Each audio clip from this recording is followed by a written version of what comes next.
बिस्मिल्लाहिर्रहमानिर्रहीम। मैं मोहम्मद ज़ुबैर और आप देख रहे हैं मेरा यूट्यूब चैनल और फेसबुक पेज। उम्मीद है तमाम दोस्त खैरियत से होंगे। शहजाद साहब मेरे साथ मौजूद हैं और आज 31 दिसंबर है। लास्ट डे साल ऑफ 2025। आज जो 2025 का आखिरी दिन है, तो कल इंशाल्लाह 2026 लग जाएगा, अल्लाह खैर करे। और अल्लाह करे वो खुशियों का साल हो, कामयाबियों का साल हो।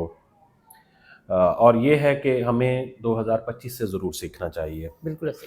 तो अभी की जो वीडियो है उसमें हम बात करेंगे पेफ पंजाब एजुकेशन फाउंडेशन में जो मुख्तलिफ सीट्स आई थी उनका रिजल्ट अनाउंस हो चुका है। तो अब इनके इंटरव्यूज़ कब तक मुतवक्के हैं और इससे अलाइन या इससे जुड़े हुए कुछ जो शहजाद साहब के सवालात होंगे उनका जवाब। सर शुक्रिया। बहुत सारे लोग ये वीडियो मुझे बार बार बनाने का कह रहे थे, तो फिर क्यों नहीं बनाई हमने? बस वो हमें एक एक्चुअल सिचुएशन ये है कि हमारे पास परफेक्ट मालूमात नहीं थी। अच्छा सर, सबसे पहला क्वेश्चन तो ये है कि 2025 की आखिरी वीडियो का पहला क्वेश्चन ये है कि किन लोगों को शॉर्टलिस्ट किया जाएगा इंटरव्यूज़ के लिए। अच्छा सर, कल हम सारा दिन इसी पे लगे रहे कि ताकि हमारे पास कोई एग्जैक्ट मालूमात आए। एक तो ये है कि ये पेफ ने जो थर्ड पार्टी है पहली दफ़ा हायर की है।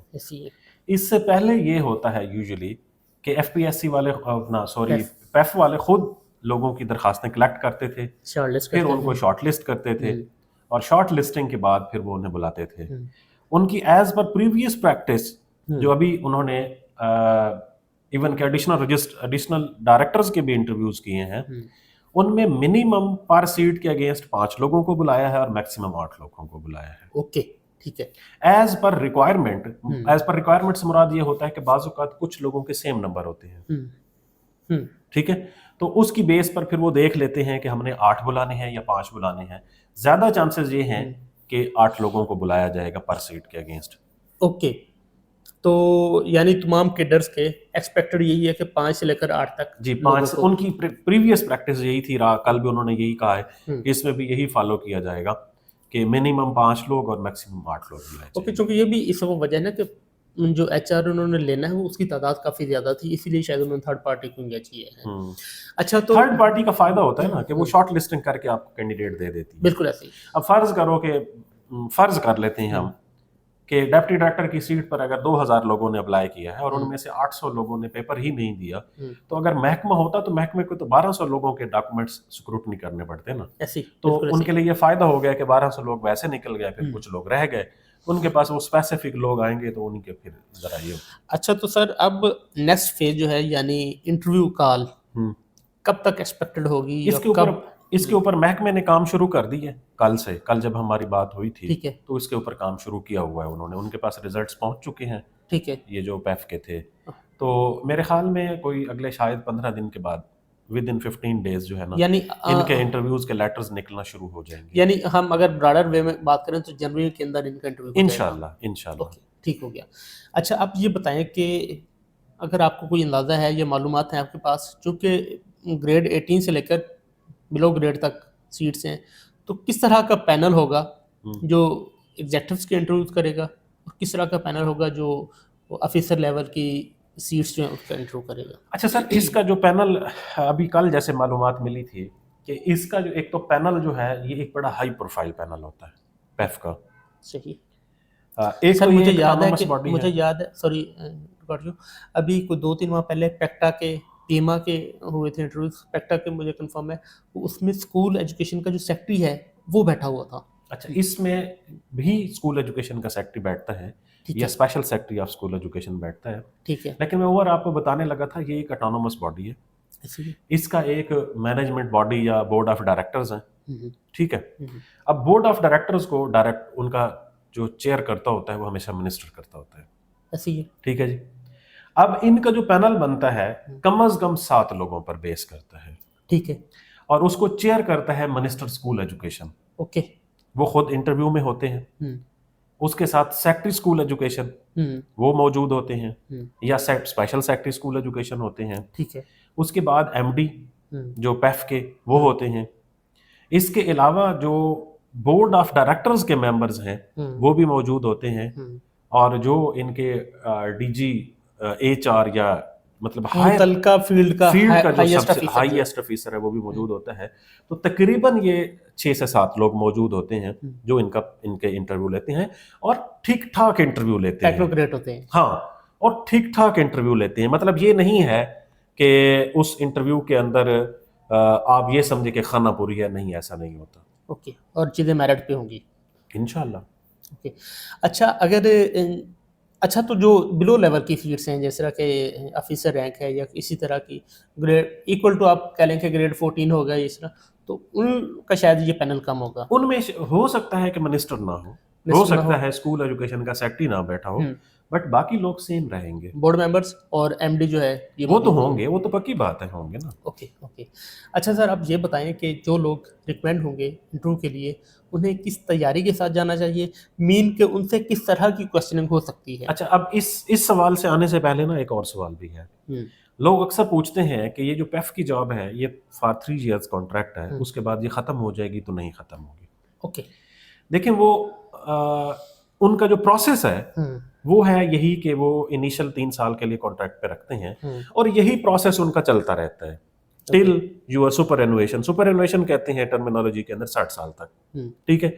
तो उसमें खत्म होने वाला कॉन्सेप्ट नहीं है कि आपकी जॉब खत्म। दर कॉन्ट्रैक्ट हाँ, बस ये आप प्रोसेस जो यही आ चुका है, तो अब रेगुलराइजेशन एक्ट जो नहीं है, तो फिर उसके बाद तो ऐसे ही चल रहा है ना आपका सिलसिला। ओके ओके, ठीक हो गया।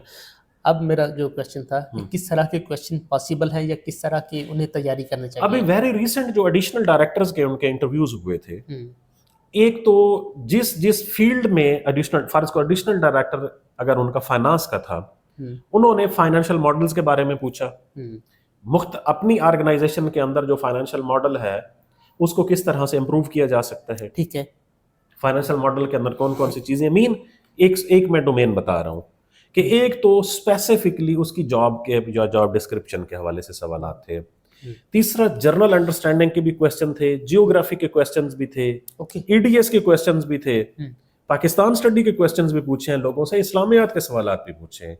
उसकी रीजन सर क्या होती है कि 7 लोग जब बैठे होते हैं और स्पेशलिस्ट लोग हैं और 7 के साथ अपनी फील्ड्स के एक्सपर्ट्स हैं, और हर बंदा मुख्तलिफ फील्ड से ताल्लुक रखता है या उसका एरिया ऑफ इंटरेस्ट मुख्तलिफ होता है। कोई बिजनेस को देख रहा होगा, कोई एडमिनिस्ट्रेशन को, कोई मतलब जनरल अंडरस्टैंडिंग को, किसी के जियोग्राफी का बैकग्राउंड होगा।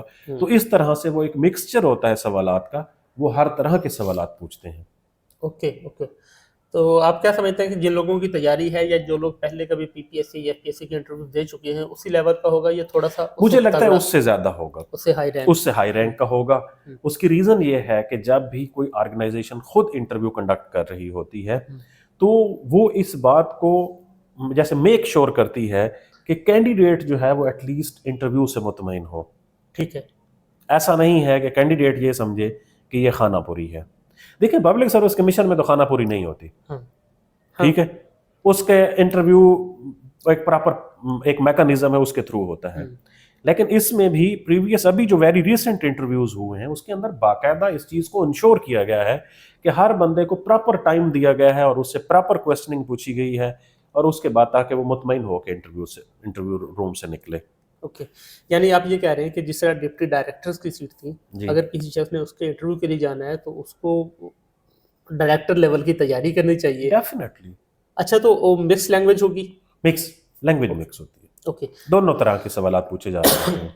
वैसे इंटरव्यूज के हवाले से हमने जो चूंकि हमारा जो रेलिवेंट एक्सपीरियंस है वो पीपीएससी से ज़्यादा है, तो आपके और मेरे चैनल पर कोई 1 घंटे की वीडियो मौजूद है कि इंटरव्यू आपका कैसा होना चाहिए, आपकी ड्रेसिंग कैसी होनी चाहिए, आपका इन एंड आउट और बाकी सारी क्वेश्चंस को आपने कैसे डील करना है। अगर ये लोग उससे सीखना चाहें, देखना चाहें तो वो भी वैलिड है। देखिए सर, कुछ चीज़ें तो मैं एक बात अभी रह गई है कि इस जॉब की जो सिलेक्शन है उसमें इंटरव्यू की वेटेज कितनी है, कंटेंट वेटेज जैसे हम कहते हैं। ठीक है, उसका जवाब मैं देता हूं। पहले कुछ चीजें तो जर्नल है ना सर। हाँ जी, आप फ्रेश दिखने चाहिए, आपका ड्रेसअप वेल ड्रेसअप हो आप। इसके अलावा मतलब आपने पैनल को ये इंश्योर करवाना है कि you are the most suitable candidate. Exactly. अब वो 7 लोग कंसेंसस किस तरह से करेंगे? देखिए, आपका कॉन्फिडेंस, आपका नॉलेज, जब ये दोनों चीजें मिलती हैं आपकी पर्सनैलिटी के अंदर निखार आता है। बिल्कुल ऐसे ही। आपका 1000 कॉन्फिडेंस हो, आपको किसी चीज के बारे में मालूम ही नहीं है, तो आप क्या जवाब सर देंगे? आपको कॉन्फिडेंस आपकी नॉलेज से मिलता है जी, बैकएंड जो है असल आपको तो वही चीज़- उसका आपके कॉन्फिडेंस का पुश फैक्टर नॉलेज हुआ। बिल्कुल ऐसे तो जब नॉलेज और कॉन्फिडेंस ये दोनों चीजें मिलती हैं तो आपकी पर्सनैलिटी एक नए जाविये से देखी जा सकती है। तो इन दोनों चीजों के ऊपर काम करें, कॉन्फिडेंस के ऊपर, कम्युनिकेशंस के ऊपर, साथ साथ नॉलेज के ऊपर। पर्टिकुलरली जो नॉलेज है पेफ का या एजुकेशन का या पेफ के जो मुख्तलिफ ऐसा समझ लें कि इनिशिएटिव्स हैं उसके ऊपर, चाहे आप उसका क्रिटिकल एनालिसिस ही क्यों ना कर लें, नो इशू। ठीक है, आप अपने आपके जो पॉइंट्स है वो वैलिड होने चाहिए। वैलिड होने चाहिए। फर्ज करो कि अगर आपसे वो पूछते हैं एक क्वेश्चन कि प्राइवेटाइजेशन जो है आप उसको किस तरह से देखते हैं, मोस्ट प्रोबेबली मैं उसको सपोर्ट करूंगा और आप हो सकता है उसको आप कहेंगे कि ये ठीक नहीं है। यकीनन आप जब ये कहेंगे कि ठीक नहीं है तो फिर आप उसके अपनी बात को सच्चा साबित करने के लिए कुछ आर्गुमेंट्स देंगे ना, और वो जितने वैलिड होंगे उतनी मेरी बात में वजन होगा। अगर फर्ज करो कि मैं कहता हूं कि ये मैं तो इसके हक में हूं कि प्राइवेटाइजेशन ठीक है, तो यकीनन फिर मुझे उसके हक में कुछ ना कुछ तो बात मेरे पास होनी चाहिए ना, नॉलेज की। बिल्कुल ऐसे, ठीक है। तो ये चीजें इसके अंदर ऐड होती हैं। अब हम तीसरे नंबर पर अलावा सर जो आखिरी बात है ना कि इस इंटरव्यू के अंदर इंटरव्यू या रिटर्न की जो कंटेंट वेटेज है वो कितनी होगी, इसका मुझे उन्होंने पर्टिनेंट क्वेश्चन इस क्वेश्चन का पर्टिनेंट जवाब नहीं दिया, बट उन्होंने मुझे ये जरूर बताया है कि इसकी जो सिलेक्शन है वो इंटरव्यू बेस्ड ही है। इट मींस कि अगर इतना हाई प्रोफाइल पैनल बैठा होगा तो वो यकीनन जब ये देख लेगा, इंटरव्यू से सेटिस्फाइड होगा तो उसे सिलेक्ट कर लेगा, हो जाएगा, तो उसके नंबर को कंसीडर किया जा सकता है जितने भी हों। डेफिनेटली सिलेक्शन है ना, उस आखिर इतना बड़ा पैनल बिठाने का मकसद क्या है? वो को 20 नंबर के लिए तो नहीं बैठाया इतना बड़ा पैनल। इतने बड़े पैनल को बिठाने का मकसद ये था कि वो ये देखे कि इज ही और she is suitable, most capable candidate for this job और नॉट। तो ये इंटरव्यू बेस्ड ही जॉब होगी। तो आप मॉक सेक्शन लाएंगे? ऐसा कुछ भी नहीं है। इनफैक्ट पीएमएस जो है ना वो हमारे गले की हड्डी बना हुआ है कि पीएमएस के जो स्क्रीनिंग टेस्ट है उसका proposal likely to be confirmed. ठीक है, तो फिर हम आने वाले दिनों में उनके ऊपर उसकी तरफ उसके बात करेंगे। तो फिर ये उसके ऊपर बाकी आप लोग घर बैठ के इसकी तैयारी करें, अपनी मॉक एक्सरसाइजेस करें, जो भी करना है। जो भी ये समझता है कि उसके नंबर जो हैं वो मेरे ख्याल में 50 से ऊपर वाले नंबर जितने भी हैं उन्होंने वैसे लिखा हुआ था इश्तिहार के अंदर कि जिस बंदे के भी 50 से ज़्यादा नंबर होंगे वो इंटरव्यू के लिए शॉर्ट लिस्ट हो सकता है। अब वो देखेंगे कि 50 से ऊपर कितने लोगों के नंबर हैं, तो वो हर सीट के अगेंस्ट 5 से 8 लोगों को बुलाएंगे, जितने भी लोग आ जाएंगे सबके इंटरव्यूज में। और कुछ बस सर, चलें जी। उम्मीद है आज आप लोगों को जो हमने पेफ के ऊपर वीडियो बनाई है ये मालूमाती लगी होगी।